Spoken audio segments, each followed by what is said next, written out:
Dan Rasulullah sallallahu alaihi wasallam bersabda, bainana wa bainal munafiqin syuhudul atamati was subhi la yastati'unahuma. Artinya, ujar Rasulullah, perbedaan antara kami, maksudnya antara orang-orang yang beriman dan orang-orang munafik adalah menghadiri salat isya dan subuh berjamaah. Ujar syarah hadis dalam syarah Ihya disebutkan berjamaah, di mana mereka orang munafik itu tidak sanggup sembahyang berjamaah pada keduanya itu, subuh dan isya. Jadi hendak mengetahui diri kita ini apakah masih ada sifat munafiknya, kawah aja selama ini kita subuh kawalah kalanggar ke masjid berjamaah. Bila kada kawa berarti kita masih ada sifat munafik. Bila lawan isya-isyanya kada kalanggar kada berjamaah, pol munafiknya sudah munafik. Jadi kadang ngalih mengetahui orang munafik itu isya kada berjamaah, sembahyang subuh kada berjamaah. Kada kawanya menggawi, kada kawa kada sanggup.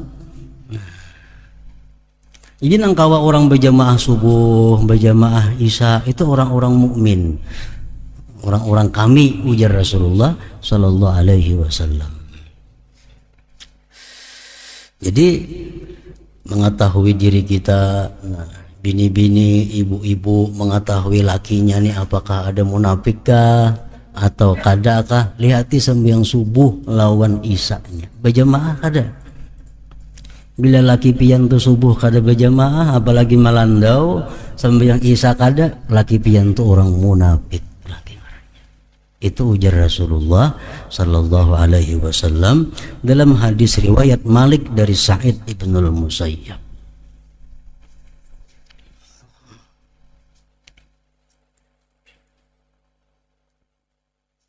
Amun nyambah nu berjamaah mbah nu kada bang, berarti mbah nu munafik, mbah nu kada juga. Orang munafik itu artinya orang nang kada jujur. Orang tuh besi kawan, kalau munafik kawannya tuh kada jujur. Kada jujur. Karena munafik ini secara umum adalah artinya orang yang zahirnya baik, batinnya rusak. Zahirnya bagus kelakuannya, tapi hatinya rusak. Itu termasuk munafik. Nah, jadi logikanya orang nang berhati kada baik, hanya zahirnya aja baik, sampai yang subuh berjamaah itu kada kawa. Kada kawa. Mesti parak rumah langgar parak, yang paling 10 langkah kada kawa turunnya. Yang balangkah 10 langkah sampai meluncat sampai sekali loncatan paribasa kada kawanya sembahyang berjamaah subuh itu. Kenapa? Dijarat oleh sifat munafiknya itu. Termasuk orang munafik, orang yang hanya selalu memperbaiki penampilan zahir.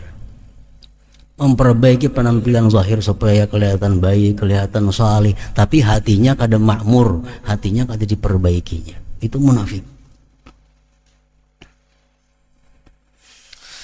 Bainana wa bainal munafiqin syuhudul atamah wa subuh la yastati'unahuma. Artinya perbedaan antara kami dan orang-orang munafik adalah menghadiri salat isya dan subuh di mana mereka tidak sanggup pada keduanya itu. Yang lebih parah lagi beralasan imamnya pangje pasik, tidak kada kalanggar subuh. Padahal seorang ini munafik, alhamdulillah pasik lagi. Imamnya kada karuan, subuh tuh kukulir kalanggar atau isya kada karuan imamnya, seorang lebih kada karuan lagi.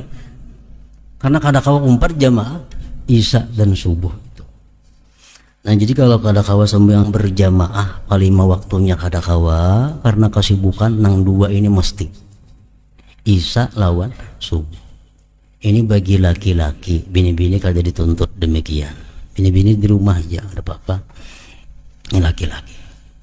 Cuma kalau untuk membawa laki boleh aja ke masjidan laki bini kata bapak. Misalnya nambi ini pembangun, nambi ini pak ibadah, laki pelandawan, nah boleh nambi ini menggerak laki membawa kisahnya ke langgaran ke masjidan, itu termasuk sesuatu amar ma'ruf juga ngarannya. Walaupun bagi si bini-bini kata dituntut yang demikian itu berjamaah, itu khusus untuk laki-laki. Tapi andai kata bini-bini sembahyang berjamaah, dia dapat juga pahala 27 itu atau 25. Jadi imam yang fasik tetap kadang menghilangkan pahala jamaah. Tetap kadang menghilangkan pahala. Walaupun itu makruh. Kita makruh mengikut orang yang fasik. Kalau kita ini orangnya adil. Kalau sama pada fasik, kan ada pemakruhan. Walaupun berbeda fasiknya, tapi sama pada fasik, kan jadi makruh. Nah, jadi jangan sekali-kali kita beranggapan imamnya fasik, secara kada langsung mengakui diri kita berarti adil. Orang fasik imam ikuti, aku lebih fasik daripada inya. Nah macam itu berpahala. Jamaahnya dapat, pahalanya dapat, dan kada berdosa. Kalau kita menganggap imamnya fasik, aku adil kalau kau mau ikut, berdosa. Itu kita menganggap diri bersih, dilarang oleh Allah Subhanahu wa Ta'ala. Jadi sembahyang di belakang orang fasik kada jadi masalah, karena kita merasa diri kita fasik juga. Banyak riaknya, banyak sombongnya, ada iri dengkinya, ada dendamnya, banyak dalam hati kita macam-macam dosa. Ibnu Umar sahabat Rasulullah Sallallahu Alaihi Wasallam, beliau mau sembahyang di belakang Al-Hajjaj. Hajjaj ini orang yang sepakat seluruhnya mengatakan fasik, banyak membunuh sahabat-sahabat Rasulullah. Al-Hajjaj ini, atau Hajjaj jadi imam, Ibnu Umar mau ikut di belakang. Padahal Ibnu Umar ini sahabatnya Rasulullah SAW.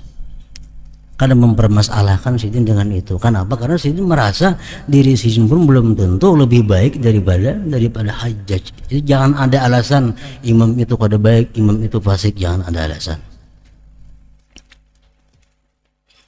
Dan andai kata imam fasik, kita orang adil umpamanya, umpat kita berjamaah, menurut pendapat yang muktamad dari Imam Subki, tetap dapat pahala jamaah. Tetap walaupun makruh tapi tetap pahala, dan lebih abdal daripada sembahyang seorangan di rumah. Lebih abdal daripada sembahyang seorangan di rumah. Imamnya orangnya fasik, jelas kefasikannya, tapi yang lain kada ada lagi nang jadi imam, nang maunya itu aja orangnya. Nah kita sembahyang di rumah seorangan, dilanggar fasik imamnya, lebih baik empat fasik itu daripada sembahyang menyendiri di rumah. Nah ini sembahyang fardu maksudnya.